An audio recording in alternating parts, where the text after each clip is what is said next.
Yo, what's good, everybody? I'm Trey, It's your boy Million. and you have now tuned into Listening to Millions. This is deeper than a podcast. I'm telling y'all need to come sit down with us. And today we have a very, very, very special guest, a candidate for the 85th Yes. Miss Fort Valley State University, Thomaya Brown. Would you mind introducing yourself?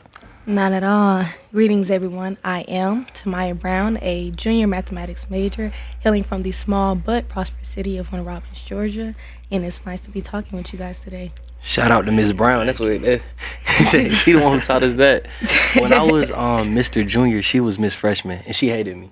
Oh, for She I did won't- not hate him. She won't tell you that, but she absolutely hated me Why do you because say that? Why do you hate him? I didn't hate him. I was very reserved and he was very outspoken, so we clashed sometimes. He's kind of hateable. Nah, I'm playing. so every time I say, "Oh, what's up, Miss Thang?" Because every time she acted like she was too good for me, bro. Nobody was Dang, acting that's too good. crazy. I'd be like, hey, Trey. You'd be like, Miss Thang, come here. I was like, all right, bro. And speaking of you first getting here, when you first came, I was the RA in her building. So like, and that everything was weird because of COVID. So being a student, coming to college and graduating high school during COVID, like how has that affected you academically and socially? Well, for one, I'm not going to say I consider myself, the center of attention, but I do thrive off social interaction. So with COVID, you're reserved to being on social media more so, which we already do a lot, I will say. But, just walking outside, going for a walk around the neighborhood, or just going out with your friends to the movie, like little things like that have changed tremendously. Like it's like you have to be prepared for the worst case scenario everywhere you go. But academically, I can actually say positively it's impacted me because with me being in college, my professionalism has grown with me attending the HBCU. So it's really taught me how to adapt and be flexible no matter what the circumstances are because I'm a firm believer in no excuses. So this pandemic is just another one. I mean, yeah, it makes things harder, but that's why you be creative and you be flexible. So Make sure when you look at the camera. make sure look at Got the you. occasion. I'm sorry, I'm eye contact person. No, I got you. Yeah, But, like, yeah. when you have like deep stuff that you was just saying, make sure Yeah. you're looking at the camera. Got you. But I like that you said that you're a no excuses person. Like I be telling Trey that all the time. He's a firm believer in hey, And excuses. Sometimes things happen. Shit happen. Things happen. Give it a second so we can cut that out. All right, go.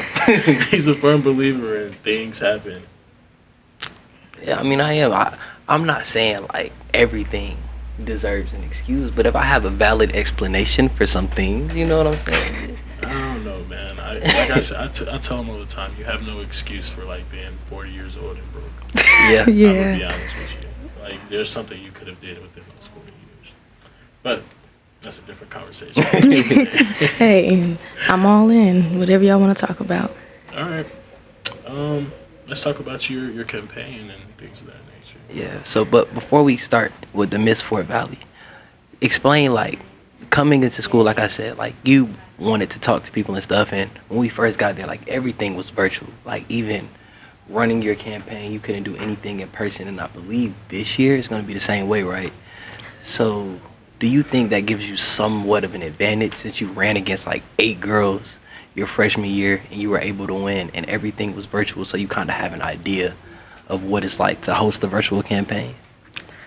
I guess you could say it's kind of my home turf since I did come in during the COVID, but at the same time, my advantage with winning Miss Freshman was going out and talking to people because, because of COVID, everybody was in the room masked up. But even with the mask, I was outside on the yard that whole first week. Hey, how are you? What are you doing? Hey, why should we vote for you? Hey, these are my platform points. This is why. I mean, if you don't, I respect that, but I really appreciate the support.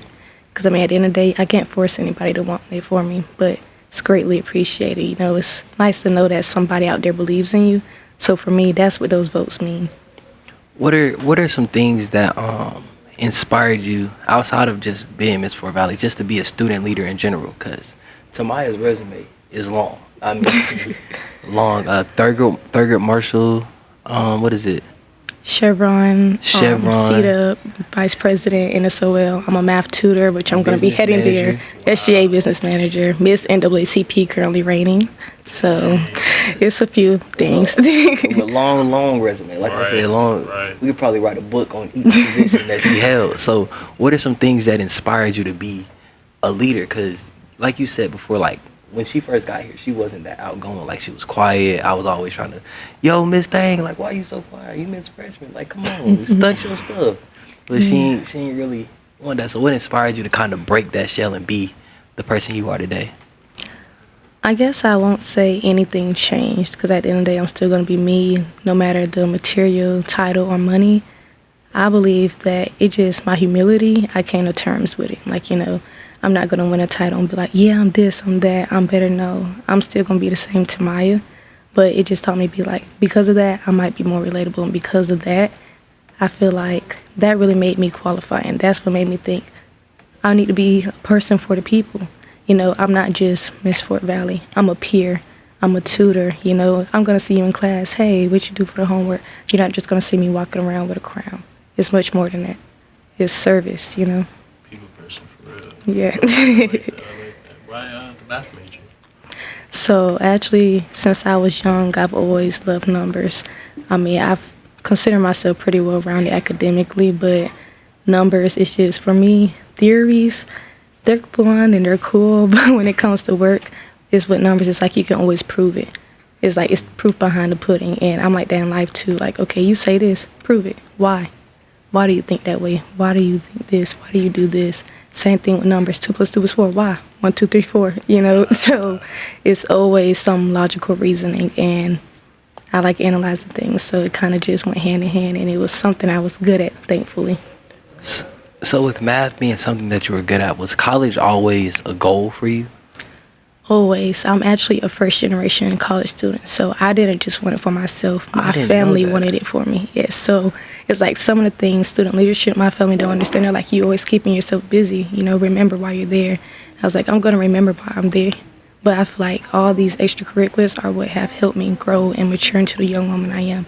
At only 19 years old, I can say I've done more than others my age. So yeah, so my family has always pushed that. I've had siblings try to go to college, but I will say I will be the last kid, but the first to get through college, and that's something I hold dear because all of my siblings, they're successful in their own way, but maybe college just wasn't for them, and I'm completely fine with that as long as they're happy. But for me, knowledge is power, so why not? For real. So I did have a question for y'all. I'm not gonna say y'all, but you both were in that student leadership role.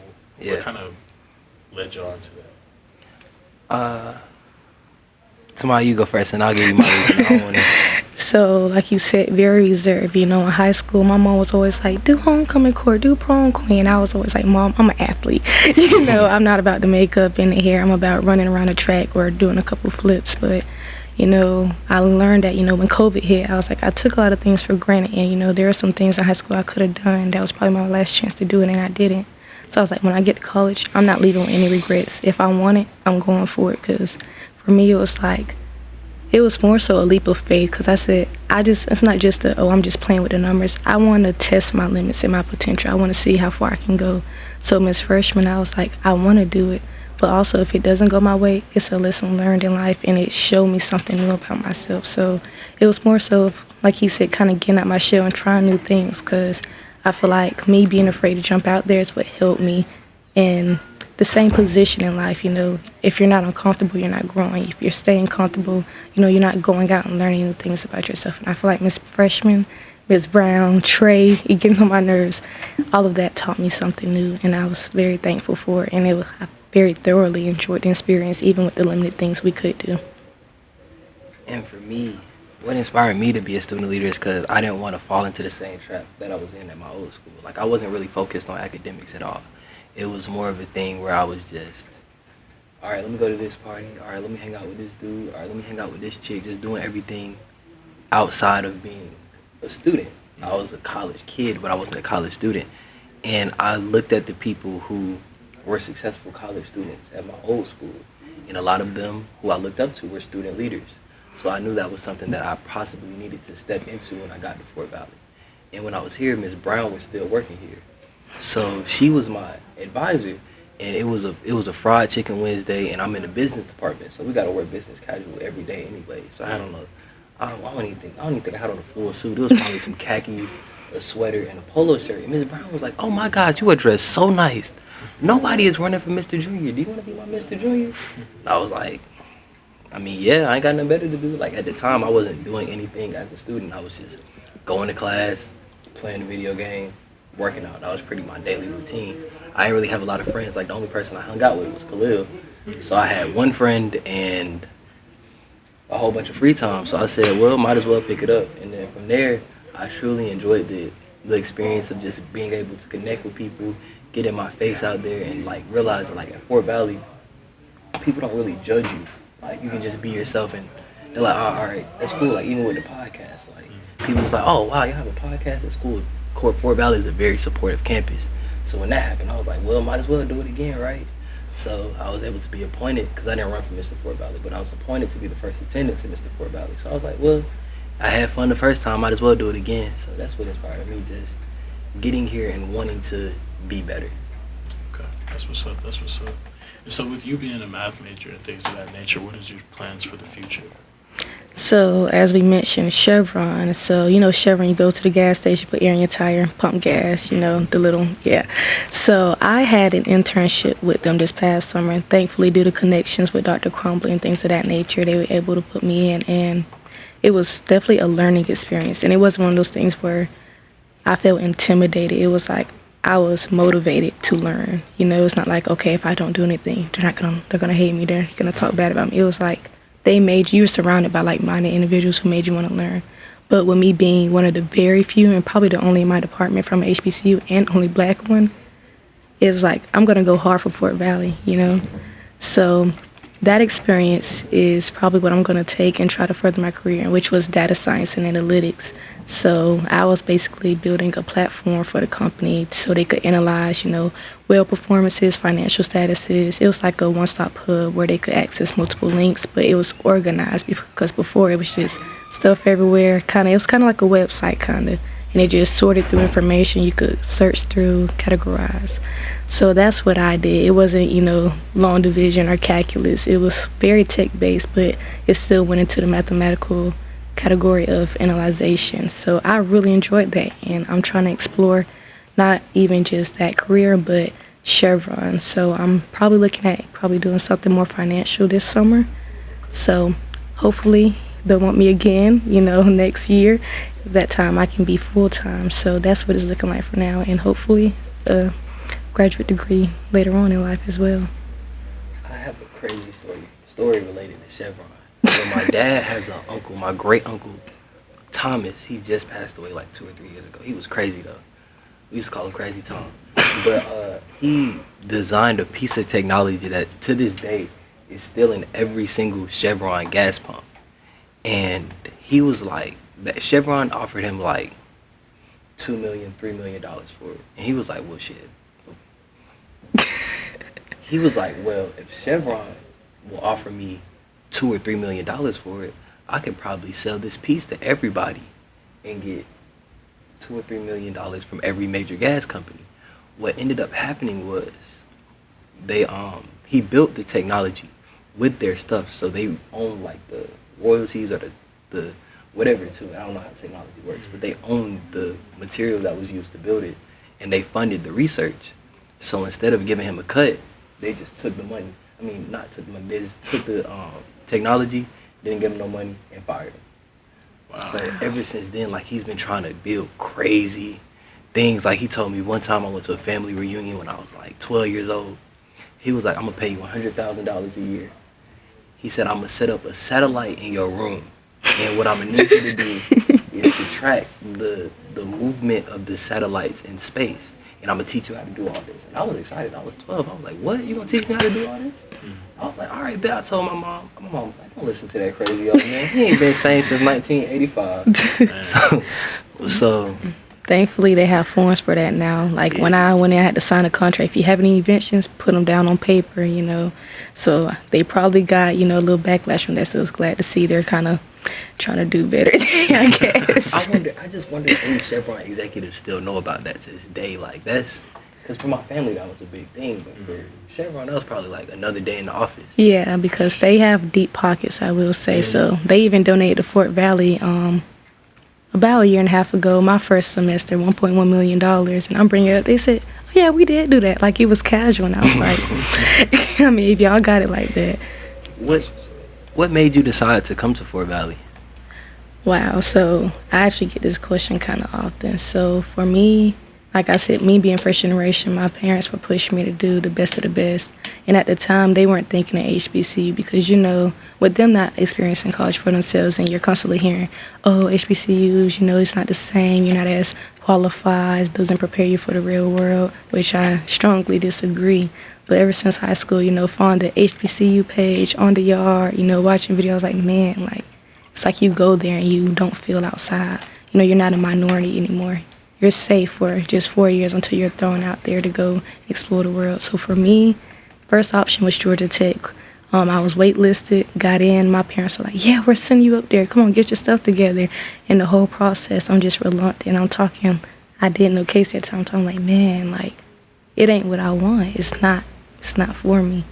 And, you know, at the time, I'm applying anywhere else. I'm like, okay, Fort Valley, Valdosta, Kennesaw, somewhere.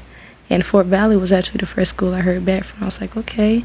I mean, it's down the street. My grandma lived across the street. It's convenient. And then, really, I met Dr. Crumbly, and we discussed about CETUP and me being a math major. He was like, we'll find you some help with your academics, like financial. He said, don't worry about that. He said, if you come, we gonna have you. You're going to be okay. So I was like, from that moment forward, I was like, I'm going, you know. So it wasn't my first choice, but it was my best choice. And I'm glad I came. So it was a little trial and error with Fort Valley at first, yeah. That's what's up for real. You was just talking about how, like, at first we hated it when we first got here. Yeah. Like, I can't lie, I hated it. It definitely grew on me. How was your experience when you first got here? Actually, I'm not going to say I hated it, but it was more so, like he said, I was reserved. It was more so a sense of belonging for me. So I was thinking, like, okay, I'm here. You know, by the time I got here, everybody, like, had their friend groups. Everybody was, like, knew each other. And I'm like, okay, I'm here. I know probably 5 people, and that's because they went to the same high school county as I did. And I'm looking around like, man, like, where do I fit in? So for me, that first semester, it was a little rough because I had to build up the confidence to go out there and find my friends. And on top of that, it was an adjustment, you know, from being in high school to coming to college. You're completely independent. So it was rough, but I'm not going to say I hated it because I feel like that first semester is what prepared me for every semester come after it. I was like, you know what? It was rough, but I got through it. So if this semester's rough, I'm going to get through it again. Yeah. And what would you say, like, your biggest lesson you've learned so far is at Fort Valley? Learned too many to say the biggest. Too many. Well, give us a couple there. I mean, the obvious, don't procrastinate. Okay. I mean, I've had a class with Trey. We were in there, hey, you did the assignment? You know, not at all. And it's doing 30 minutes. You know, we're in the library, man. I'm going to try to think of the top one that can come to my head right now.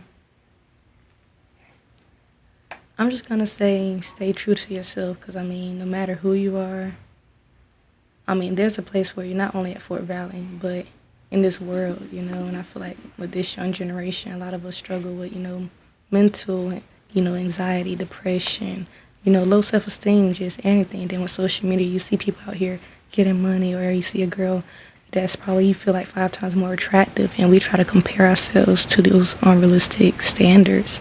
And, you know, being in college, coming from a high school to thousands of students, I'm seeing people from everywhere. I'm like, dang, like, I don't have this car. I don't have that hairstyle, you know, I can't dress like that. It's like, you can't compare yourself. You're your own person for a reason. So stay true to yourself because the people that are for you are going to be for you regardless, you know. So that was something I had to learn, like I said, with that sense of belonging thing. I just had to be secure within myself. So that was definitely probably my first and longest learning lesson I've had here. Have you ever struggled with, like, depression or anything like that? Anxiety? I'm not going to say depression because it wasn't diagnosed, but I have had some rainy days or rainy weeks or months. And, I mean, I think we all do. So I'm not going to call it depression because I know there's people out there who actually seek the medical help. But I've had times where it's like, man, it's like I'm trying to do everything right and everything is going wrong.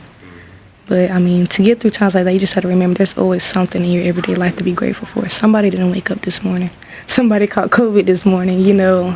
Like, there's always something. Somebody probably wants to be at this school pursuing their education right now, and they can't. They're probably someone working a 9 to 5 so they can come here.